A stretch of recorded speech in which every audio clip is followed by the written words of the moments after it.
جس کے تابع دشت و دریا و سمندر ہو، زمین جس کے حکم کی پابند ہو، چرند و پرند، جانور و درخت سبھی جس کے تابع دار ہوں، زمین پہ جو خدا کا نائب ہو، جو مسجود ملائک ہو، تمام مخلوقات میں سب سے افضل و اعلیٰ ہو، اسے انسان کہتے ہیں۔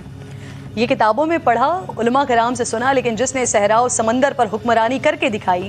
جس کے حکم پر لرزتی زمین ٹھہر گئی، سوکھا دریا جس کے خط سے جاری ہو گیا، جس کی چادر سے دہکتی آگ ٹھنڈی ہو گئی، جس کا واسطہ دے کر مجاہدین نے دریائے دجلہ میں گھوڑے دوڑا دیے، جو ممبر پر بیٹھ کر کوسوں دور کے حالات دیکھ لے، جو کہے یا ساریۃ الجبل اور ساریہ سن لیں، حکم پر عمل کریں اور فتح یاب ہوں،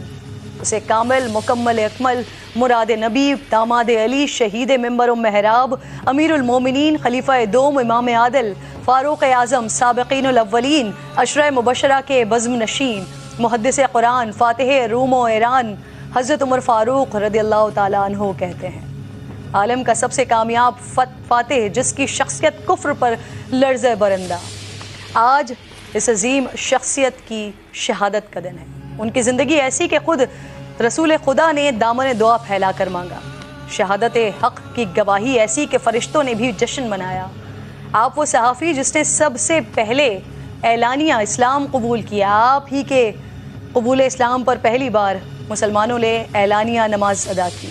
آپ نے اعلانیہ ہجرت فرمائی، طواف کعبہ کیا اور کفار کو چیلنج دیا کہ یہ مت سوچنا کہ عمر چھپ گیا ہے یا بھاگ گیا ہے، میں ہجرت کر رہا ہوں، جسے اپنے بچے یتیم اور بیوی کو بیوہ کروانا ہو وہ آ کر مجھے روک لے۔ آپ نے جب اقتدار سنبھالا تو اعلان فرما دیا کہ میری جو بات بھی قابل اعتراض ہو مجھے اس پر سر عام ٹوک دیا جائے۔ آپ نے 22 لاکھ مربع میل پر حکومت کی، آپ نے ریاست مدینہ کو ریاست کی شکل دی، بیت المال قائم کیا، عدالتیں بنائیں، قاضی مقرر کیے، فوجی دفاتر ترتیب دیے، فوجی چھاونیاں قائم کی، جیل خانہ جات اور پولیس کا محکمہ بنایا، مردم شماری کروائی، ملک کی پیمائش کا قاعدہ جاری کیا، نہریں کھدوائیں، رضاکاروں کی تنخواہیں مقرر کی، کوفہ و بصرہ اور قاہرہ جیسے شہر آباد کروائے۔ آج ہمارے حکمران کسی ایک منصوبے کا سنگ بنیاد رکھ دیں تو کریڈٹ لیتے نہیں تھکتے ہیں، لیکن حضرت عمر فاروق رضی اللہ تعالیٰ عنہ نے بغیر کسی ستائش کے کام انجام دیے۔ آج ہم بے نظیر کارڈ اور احساس پروگرام سے غریبوں کی زندگی بدلنے کی باتیں کرتے ہیں۔ آج سے 1400 سال قبل حضرت عمر فاروق رضی اللہ تعالیٰ عنہ گلی کوچوں میں گشت کر کے غریبوں کی خبرگیری کیا کرتے تھے۔ احساس ذمہ داری اتنی تھی کہ فرماتے تھے کہ اگر فرات کے کنارے کتا بھی پیاس سے مر جائے تو اس کی جواب دہی مجھ سے ہوگی۔ آج توشہ خانہ اور لندن کی منی ٹریل مانگنے پر حکمران غصے میں آ جاتے ہیں، اس کو سیاسی انتقام قرار دیتے ہیں، لیکن دور عمر فاروق رضی اللہ تعالیٰ عنہ میں سب مسلمانوں میں بیت المال کا کپڑا تقسیم کیا گیا۔ کپڑا اتنا تھا اس سے طویل القامت شخص کا کرتا نہیں بن سکتا تھا، اور حضرت عمر فاروق رضی اللہ تعالیٰ عنہ دراز قد تھے۔ جب لوگوں نے حضرت عمر فاروق رضی اللہ تعالیٰ عنہ کو اسی کپڑے کا کرتا پہنے ہوئے دیکھا تو کھڑے ہو گئے اور سوالات شروع کر دیے۔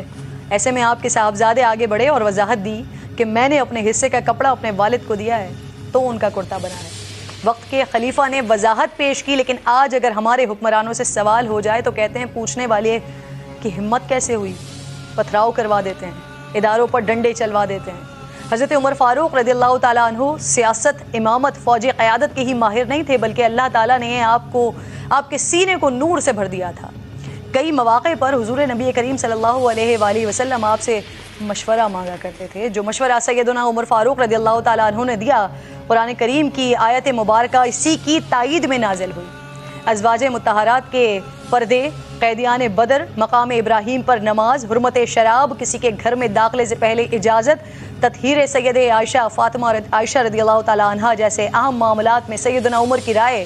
مشورے اور سوچ کے موافق قرآن کریم کی آیات نازل ہوئی۔ علماء و فقہا کے مطابق تقریباً 25 آیت قرآنی ایسی ہیں جو براہ راست فاروق اعظم کی تائید میں نازل ہوئی ہیں۔ جہاں آپ منافقین کے لیے جلالی تھے، وہاں مومنین کے لیے درد مند تھے۔ جس سال عرب میں قحط پڑا تو آپ نے قسم کھائی کہ گوشت یا کوئی اور لذیذ چیز نہیں کھائیں گے، یہاں تک کہ قحط ختم ہو گیا اور پھر خوشحالی آ گئی، لیکن آپ نے پھر بھی یہ چیزیں صرف یہ سوچ کر نہیں کھائیں کہ کہیں ایسا نہ ہو کہ میں تو کھاؤں اور میری رعایا میں سے کسی کو یہ نصیب نہ ہو۔ واللہ